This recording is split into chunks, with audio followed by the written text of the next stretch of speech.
Hi, my name is MUDDASSIR. I am the founder of the Little Giants. This video is all about to share about who we are, what's our mission, and what we are offering. So let me start with our mission. So Little Giants, we are an organization who believe in building coaching culture everywhere. Which means in organizations, in societies, and where we live, which in families. The reason we do this is I'm an example of coaching from somebody who has very little self-esteem, or rather no self-esteem. I've grown up that way, and to somebody who's leading a purpose right now, is profound, and that was possible through coaching. So what we offer is we coach people one-on-one. Coaching is generally offered to CEOs and the likes of CEOs. So we are offering coaching to anybody who wants to get to know themselves, to lead, knowing the truth of who they are. Coaching helps you find your truth, and your authentic purpose, right? And that's what we do. We also train people to use the skills of coaching in their day-to-day life, in their leadership style, in parenting, in teaching. As a student, coaching is a great skill to have when you have conversations with people in interviews, etc. Right? So we help you learn the skills of coaching. And lastly is we work with communities and organizations to build the culture of coaching from top down. How do we do that? That's exactly what we work on, right? So watch out for these videos to know more about what coaching is and how does it work. We're making a series of it. I'm going to give you a little context about this video, right? This is our first public video, by the way, right? So, and the intention behind this video is I realized that what we are offering, which is coaching services, the word coaching is got a lot of connotations out there, in the corporate, in societies, in wherever it is, especially in India, right?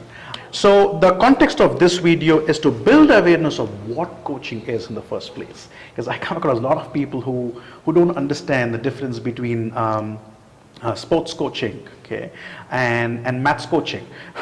So you're going to figure out by the end of this video like about coaching and definitely more than that. I've got Om with me. Omprakash is his full name, and I've got his credentials out here. It's because one is to tell you that Om is somebody who is a role model when it comes to how do you build a coaching culture, right? Because Om has coached me. We've worked together in an organization in the learning space. So he's a role model when it comes to that. So to give you a little more credentials about him, he comes with about 24 years of corporate experience. Somebody who moved from sales to being a thorough learning HR professional, right? Worked with 3 major banks, right? And one of the banks is where we work together. And a certified coach, a certified NLPer, that's a common thread between us. And somebody who uses a lot of psychometric tools. For example, some of you might have heard of MBTI, PDA, TDF. There are quite a few. If you don't know what that is, just go Google, right? Something which I want you to know is this is done a lot of work in the space of coaching and facilitation, close to 10,000 hours of work in the management leadership space. And trust me, that's a lot of work, right? And somebody who's now an entrepreneur, like me, and it's been 6 months. Oh? Yeah, roughly around 6 months. It's been 5 months. 5 months, yes, right. And his organization is called Scalist. I'm calling it as founder of Scalist. That's his new designation, or should I say, Chief Scalist Officer? I like the second one. The second one. Chief Scalist Officer. That sounds very, very, very catchy to me. Now one of the things I want you to look out for this video is Om is somebody who's been in a high paid job, and by choice he's become an entrepreneur, right? So that's something you may want to look out for. Like, how did that transition happen? In the personal space, you're a baseball player, Yeah. which is state level, right? Yeah. And is married to Rashmi, okay, a lovely human being, and a little one, Abhiram, Yeah. yes. Okay, so he's got this nice, lovely family who supports. Now that's another example of how do you actually build culture at home. In an Indian context, there's still a long way to go. Very clearly, it's still seen as a premium product, expensive product. Coaches is equivalent to being expensive. I think some of these are myths. There are a lot of organizations which I'm aware of visually value what coaching brings in, and I think we're in the right space to make a difference to people. Absolutely, yes. Yeah. So, and that's one of my missions, right? How do you first make coaching available to anybody, right? Yeah. And moving it from that premiumness, Yeah, which is absolutely. available only to a CEO or somebody who's got a huge organization, right? Yeah. How can this be available to a student? Yeah, absolutely. Available to a young leader, right? That's one of our missions. How did your journey start? Okay, Yeah. how did you come in touch with coaching? Yeah. As a tool or whatever it is you may call it. Yeah. How was that for you first? I think it was maybe about 15, 20 years, I would say 15 years ago, with one of the banking organizations. They were extremely pro-learning. And coaching was, something very important. And I see that in many organizations. A lot of them know the importance of coaching, Moody. Right. I think they know that that's the way forward. Right. But very few organizations really make it come to life. I was fortunate to be working with one of the banks which really believed in coaching as a tool. So as a facilitator, I got into formally delivering training on coaching. I must confess, I probably didn't have the entire understanding of coaching myself in terms of the depth of what coaching really meant. But it was one of those coaching workshops to help people give feedback, a 2-day program. I must have delivered a couple of dozens of those programs. We've done few together. Oh yes, but that was, what we did together was a little more, I would say when I was a little more mature about coaching. But my early days, I was still delivering coaching because I love facilitation. Yes. I'm a facilitator by heart. If somebody wakes me up at 12 o'clock in the night and say, can you teach? I think I will be able to train and facilitate. So I love doing that. So as an outcome of having that opportunity, I realized it was making a huge difference. Yeah. And I think it was time for me to polish my understanding around really what else can coaching do. So I'm very inquisitive to really know more about it. Until about 6-7 years ago, when somebody really pushed me saying that why don't you get yourself a formal certification?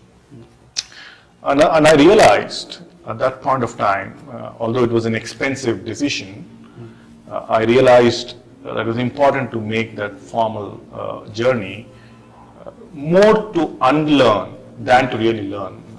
I always thought, I must share this with you, I always thought I was a good listener. But until I went to the program and I realized I really sucked at listening. I really probably was at less than 20% of my potential of my ability to listen. So I was in probably a very different zone of what I was good at until I went into a formal learning and met a lot of other learners and then realized, oh boy, you have a long way to go.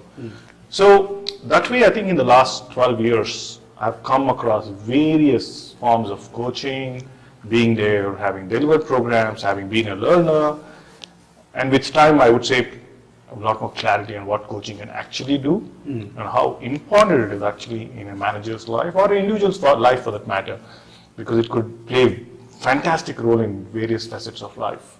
When you said culture, when you said family, I think it's really important that you see the benefits of coaching in more than just an organization context. So yeah, I mean, those are experiences which I think I would always be grateful to, and for people who made it happen for me. Yeah.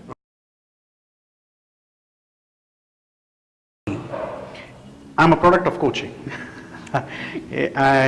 when I actually look back, Yeah. I've not been somebody who's a smart kid. Okay, I still, when I look back, my journey I have a lot of S curves. Okay, from childhood, and if I tell you in a nutshell, my self-esteem was very low when I was in school, and then it slowly picked up in the college days, and slowly picked up in my first job and the second job. And I asked myself, like, what made the difference? The one thing which, whatever I'm doing, what I'm doing right now, okay, apart from the Almighty, whom I'm thankful to, is also few people who've chosen to have conversations. Yeah. Yeah. Okay, meaningful conversations with me, who've spotted things which I have not spotted, right? So today, when I'm doing whatever I'm doing right now, it's because there are a lot of other people who saw before me what I could do. So when I experience that myself, there are a lot of people to name them. Okay, if I start naming them, right, I might miss out on few people. Okay, so that's when I actually realized there is something which is happening here, and like you, I also went and learned a little bit more. In fact, for me, it started in the NLP space, and then it moved on to hardcore coaching, conventional form of coaching. Okay, so I'm so thankful that I learned it, is because one of the reasons I'm still married to Nahid is because I've learned the skill of coaching. Okay? Like you rightly said. I still realize I've been married for it's going to be 6 years now. Okay. When I actually look at the first year, has been like awful, okay? Because I was not listening. Okay, I wasn't listening. I was ready to say a lot of things, give a lot of things as my smart ideas. Okay? She had her own uniqueness, which I didn't see earlier. Right? And by the way, my wife Nahid is very quite young. Okay, so I did a lot of assumptions that I possibly knew more than her. Right? And one of the things which the first learning of me as a coach is stop assuming. If you go back to your wife now and say, Muddy is a good listener, will she say yes? Well, I would say far better listener. Okay, I still know that I can be a far better listener. Okay, right? I make attempts to listen. Right? It is still a learned skill for me. A lot of people say that I listen well because I know. There are far better listeners than me. Right? You're an example of it. Right? You do listen extremely well. Right?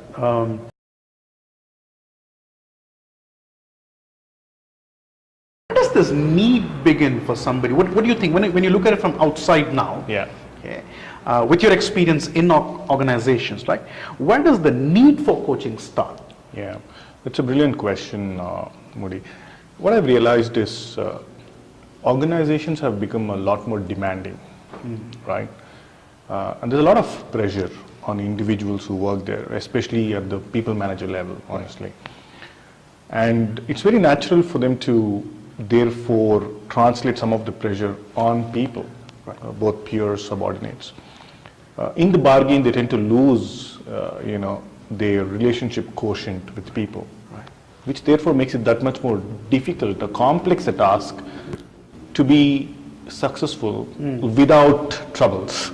So people are successful, they do great job, but they also have a lot of pain underneath which they go through because of those frictions, right?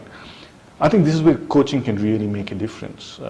If managers understood how they could leverage coaching as a tool, the process of coaching, methodology of coaching in conversations, formally and informally, it will make a tremendous difference in their relationship with the people around them.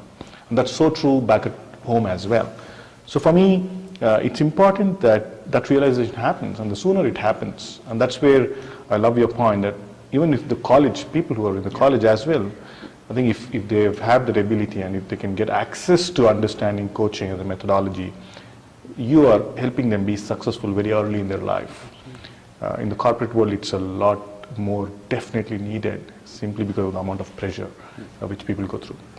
But I think it's the self-realization at the end of the day. I mean, the individuals need to know that it's one of the most important skill they should rather possess to be successful in a non-threatening and a non-pressurized manner.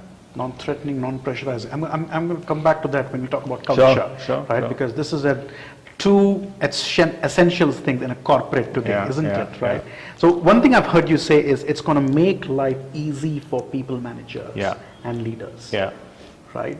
And it's going to make their life easier to drive performance and deliverables, okay? And how can they do it in a way that relationships are intact? Right? No, that's a lovely way of looking at it. Yeah.